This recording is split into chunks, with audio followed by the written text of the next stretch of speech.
Sana na nusu nilikuwa kwa nyumba, nikapigiwa simu na wenzake. Wakaniambia mama Humphrey, uko wapi? Mimi nikawauliza kwa nini? Wakaniambia kuja, tuko hapa nje plot.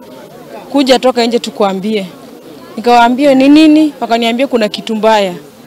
Mimi niliteremka chini, nikaenda kuangalia, nikapata watu 5 wamesimama hapo chini. Nikawauliza ni nini mbaya? Wakanieleza, wakaniambia mama Humphrey, wacha tukuambie na usisikie vibaya. Nikauliza kwa nini mnaniambia hivyo? Nikakuwa mkali hata karibu niwachape. Wakaniambia hapana mama Humphrey, wakaniambia Humphrey ameshafariki hayuko. Wakaniambia Humphrey tulikuwa naye huko chini kwa mto na Humphrey ameshafariki hayuko. So issue tumekuwa nayo ni watoto wamekuwa nakuja hapa kuogelea bila wazazi kujua. Mzazi mtoto anatoka, si tunajua ameenda wa kiwanja, kumbe ni huko. So hapa chini kwa kware tunaambiwa kuna samaki. Wakujanga tu wanakuja kuvua samaki.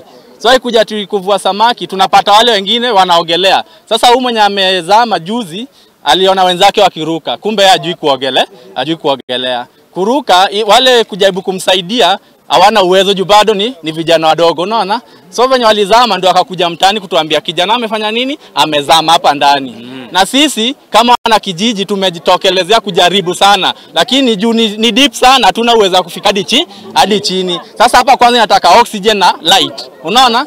So tumekuwa tukiomba serikali kutoka Kasarani wanatutumia tu gari na maafisa 2 3 wanasimama hapo wanaangalia wakienda. Tumejaribu sisi yetu yote. So ile kitu imebaki ni msaada ya serikali. Sasa juu wale madaiva wamesomea maneno wakuje na oxygen unaweza ingia na huko ndani. Juu kutoka hapa juu hadi chini ni 25 meters. Sasa utafika huko chini aje na una hata oxygen hapa nyuma.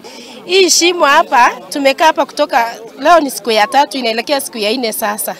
Serikali yenye tulichagua tuioni kitufanyia kazi yoyote. Kwa sababu watoto wetu wameanguka wakizama hapa sana. Huyu mtoto mwenye ameanguka hapa ni mdogo sana. Serikali inafika huku, tunawaita wanafika huku, wanatuangalia, wanarudi. Wanatuangalia, wanarudi. Haya, wanatuambia tungoje 72 hours. 72 hours kwani tunangoja hakuna usaidizi yote yenye wanaweza tupatia watutolee huyu mtoto ndani. Na ni mwihoko wa kwa family ni gukura kiona kihoto na niguo makoro